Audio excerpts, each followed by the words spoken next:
నాకెప్పుడూ ఒక విషయం అర్థం కాలేదు డాక్టర్ జగదీష్. జ్వరం వచ్చినప్పుడు బ్రెడ్ ఎందుకు పెడతారు? ఈ ప్రశ్న నేను మిమ్మల్ని అడగాలి. ఎందుకు అంటే అంటే డాక్టర్లు చెప్పరా బ్రెడ్ తినమని? అయ్యో మీరు ఏ డాక్టర్ చెప్పారు చెప్పండి. అంటే చిన్నప్పుడు అలా అలవాటైపోయింది. ఏమి అది. ఇవ్వద్దు బ్రెడ్ ఇప్పుడు పాలు. నేను చిన్నప్పుడు నాకు కూడా మా ఇంట్లో వాళ్ళు బ్రెడ్డే పెట్టారు. ఆ, అండ్ సంభవం నాకు చిన్నప్పటి నుంచి బ్రెడ్ అంటే పడదు. ఉమ్, సో నాకు పెరుగన్నం ఆర్ మజ్జిగన్నం తినడం అలవాటు. ఉమ్, సో నేను ఎంబీబీఎస్ అయిపోయిన తర్వాత నుంచి నా పేషెంట్స్కి నేను అడ్వైస్ చేసేటప్పుడు ఏం తినాలి, this is a biggest question అనమాట. ఏం తినాలి అంటే ఏమన్నా తినండి అనేవాడిని. సార్ అట్లా కాదు సార్, ఇప్పుడు ఈ ప్రాబ్లం ఉంది కదా ఏం తినాలి, ఈ కోవిడ్ తర్వాత ఇంకా ఎక్కువ అయిపోయింది ఏం తినాలి అనే పిచ్చి.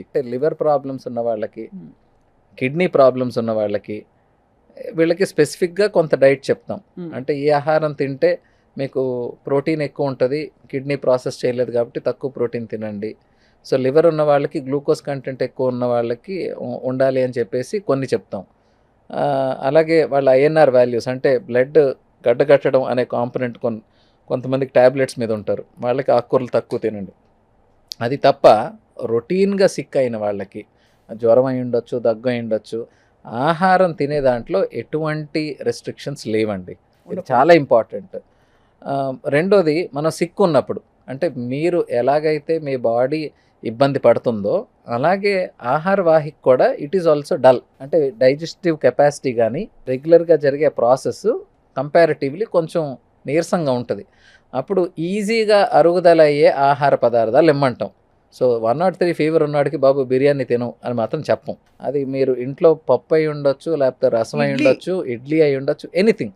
అట్ ద సేమ్ టైం ఈ సిక్ ఉన్న వాళ్ళకి కామన్గా మనకి నోటి పూత అనేది వచ్చే అవకాశం ఉంటుంది, హై టెంపరేచర్స్. కొంతమందికి ఇక్కడ రాకపోయినా ఈ అల్సరేషన్స్ అనేవి ఈసోఫాగస్లో, స్టమక్లో ఉంటాయి. సో అందుకని కారంతో ఉన్న పదార్థాలు వద్దండి అంటాం.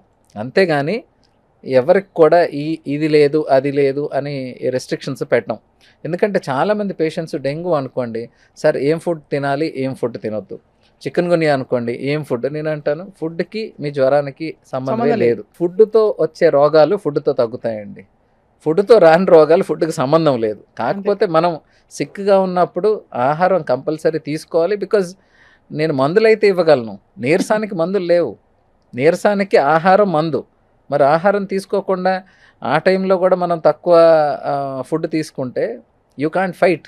అంతే కదా. అదే ఇమ్యూనిటీ అనేది పొట్లాల్లో అమ్మరు, ఇమ్యూనిటీ మనం తయారు చేసుకోవాలి లోపల. దానికి ఇవన్నీ విఘాతం కలిగిస్తాయి కదా. డెఫినెట్గా. ఇప్పుడు మామూలుగా బ్రెడ్ లో ఈస్ట్ అది ఉంటుంది, మ్మ్. హోల్ వీట్ బ్రెడ్ అంటారు. మ్మ్. మీరు నమ్ముతారా అవి?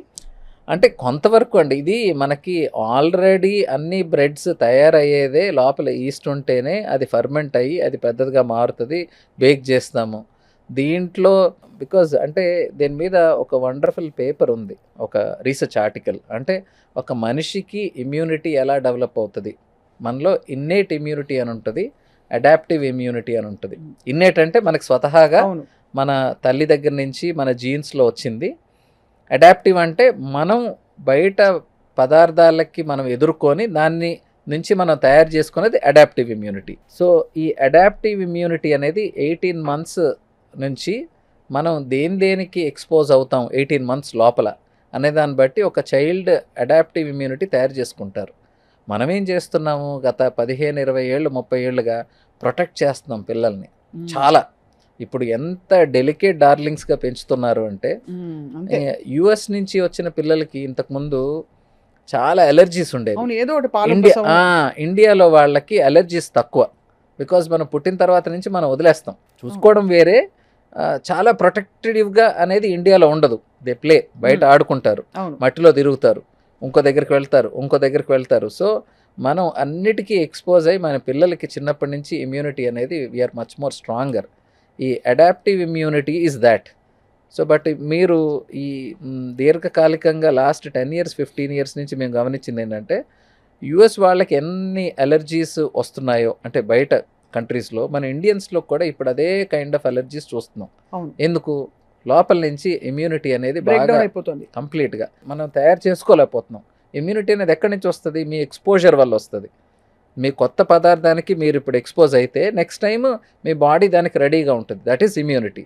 So we are not preparing our body with that immunity what it suppose to have. So but in general మనం ఎక్కడ ఒకవైపు మిల్లెట్ రెవల్యూషన్, రాగులు, సజ్జలు ఈ ఇలాంటి మిల్లెట్ రెవల్యూషన్ ఇది యాక్చువల్లీ నేను చెప్తుంటాను కదా మాధురి గారు, so you should better talk to good clinical nutritionist, because కొంతవరకు నేను చెప్పినట్టు diet is very important for ఎవరికన్నా. డైట్ చాలా ఇంపార్టెంట్. అనారోగ్యంగా ఉన్న వాళ్ళకి మంచి డైట్ చాలా ఇంపార్టెంట్. అవును. బట్ మంచి డైట్ అనేది మన ఇంట్లో ఉంటుంది, అది ఏ బయట. పొట్లాల్లో ఉండదు, డబ్బాల్లో ఉండదు. పొట్లాల్లో, డబ్బాల్లో ఉండదు. ఇది మోస్ట్ ఇంపార్టెంట్. ఎందుకంటే ఈరోజు ఎంత దారుణంగా తయారైందంటే ఏం తినాలి డాక్టర్ గారు అంటే ఇంట్లో తినండి, ఇవి తినండి అనేది పక్కన పెట్టుకుపోయి అందరూ మాకు ఆ పౌడర్ ఇస్తారా, ఈ పౌడర్ ఇస్తారా. సో మీరు ఏ మనిషిని ఎంత గట్టిగా నమ్మించగలిగితే మీరు అన్ని డబ్బాలు, అన్ని పౌడర్లు తయారు చేసుకోవచ్చు. దాన్ని మీరు ఏ రెవల్యూషన్ అంటారో ఆ రెవల్యూషన్గా మార్చుకోవచ్చు. ఇక నేను ఇప్పుడు చూపించబోయే ఒక విషయం, ఇది పిల్లలకి, పెద్దలకి, అందరికీ ఇష్టమైన ఫుడ్. అంటే ఎదురుకుండా పెడితే నిజానికి తినకుండా ఉండలేము. అలాంటిది ఇది. మీకు తెలుసు మనం మాట్లాడిన సబ్స్టెన్స్లు అన్నీ ఉన్నాయి కదండి ఇందాక. Because salt, starch, deep fried, పైగా ఇప్పుడు దీన్ని అదనపు డెకరేషన్ గా పెరి మిక్స్ అని ఒకటి వస్తుంది. మీరు చూసారా? ఒక ప్యాకెట్ లో వేసేసి ఇట్లా ఇలా ఇలా ఇలా ఇలా అనేసి పిల్లలకి అదో సరదా. అవి ఎర్రగా తయారవుతాయి, చూడ్డానికి కరకరకర వేగిపోయి వేడివేడిగా ఉంటాయి, లాగిచ్చేస్తారు. ఒక ప్యాకెట్ లాగిచ్చారంటే ఎన్ని క్యాలరీస్ మీరే చెప్పాలి. ఐ థింక్ మనకి మీడియం, లార్జ్ అని అమ్ముతారు. ఒక medium packet is like 350 calories, large should touch around 600 calories. అదే 600 క్యాలరీలు. అదే 5-10 నిమిషాల్లో తినేస్తారు.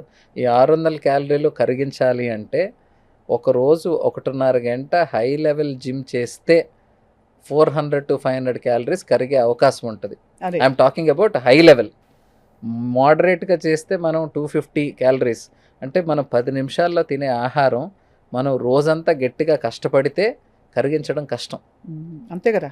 సో ఇప్పుడు ఒబెసిటీ, ఈ ఊబకాయానికి మెయిన్ కారణం మీరు తినే పోర్షన్కి మీరు ఖర్చు పెట్టే క్యాలరీస్కి సంబంధం లేకపోవడం. మరి దీనిలో ఉండే అడిటివ్స్ దాని గురించి చెప్పండి. అంటే మనం ప్రిజర్వేటివ్స్ అన్నాం కదండి, ఆల్మోస్ట్ అన్నిట్లో ప్రిజర్వేటివ్స్ కామన్గా వాడేది ఈ sodium nitrate, citric acid, ascorbic acid and benzoates.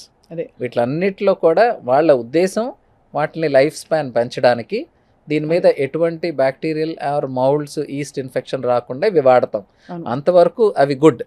But దీని long term effects, short term effects ఏంటి, లాంగ్ టర్మ్ ఎఫెక్ట్స్ ఏంటి? So citric acid, ascorbic acid, ఇంకా బెంజోయేట్స్ అంటారు. Benzoids. Benzoates or salt, sodium benzoate, potassium benzoate. So వీటిల్లో ఎన్ని వరకు cancer కారకాలు ఉంటాయి. So long term usage of food ప్రిజర్వేటివ్స్లో this is a burning topic for ever.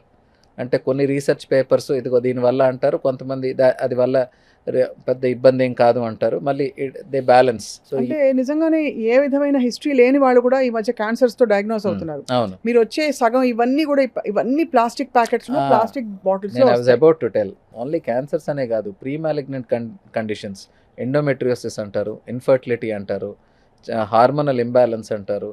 ఆడవాళ్లలో జరిగే చాలా ప్రాబ్లమ్స్కి, మగవాళ్లలో జరిగే చాలా ప్రాబ్లమ్స్కి, ఇంక్రీజ్డ్ ఇన్సిడెన్స్ ఆఫ్ క్యాన్సర్ అన్నిటికీ కూడా మళ్ళీ మనం తిరిగి ఎక్కడికి వస్తామంటే ఫుడ్ దగ్గరికి వస్తాము, లైఫ్ స్టైల్ దగ్గరికి వస్తాం.